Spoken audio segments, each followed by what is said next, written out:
When you don't eat enough carbohydrates, you force your body to burn more fat. However, this rise in fat burning is often misconstrued as a greater rate of net fat mass reduction on the body. But that ignores the fact that on a ketogenic diet, your fat intake shoots up as well. The question is, what happens to your overall body fat balance? You can't empty a tub by widening the drain if you're cranking up the faucet at the same time.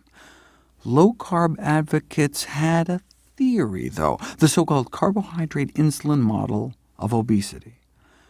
Proponents of low-carb diets, whether a ketogenic diet or more relaxed form of carbohydrate restriction, suggested that the decreased insulin secretion would lead to less fat storage, and so even if you were eating more fat, less of it would stick to your frame.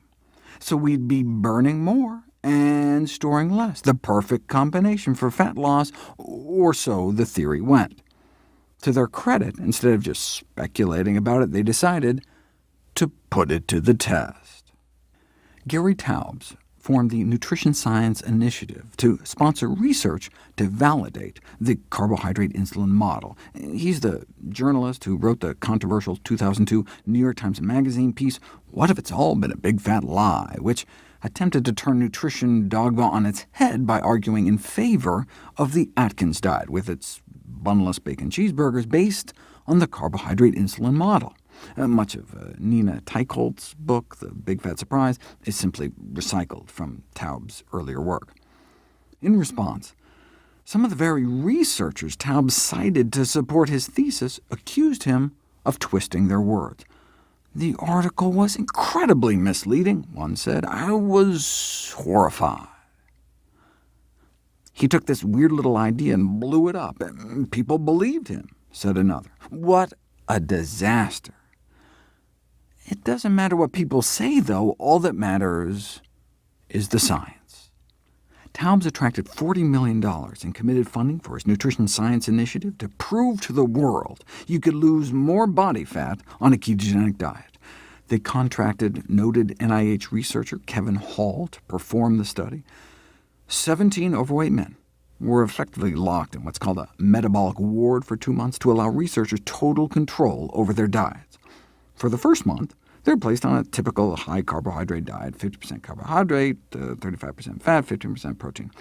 And then they were switched to a low-carb ketogenic diet, only 5% calories from carbohydrate, 80% fat, for the second month.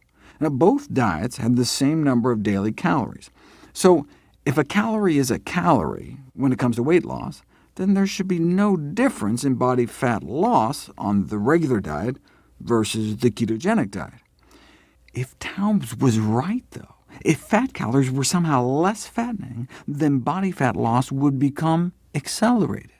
What happened instead, in the very study funded by the Nutrition Science Initiative, was that body fat loss slowed upon switching to the ketogenic diet. Wait, why do people think the keto diet works if it's actually slowing fat loss? Well, if you just looked at the readings on their bathroom scales, the ketogenic diet would seem like a smashing success.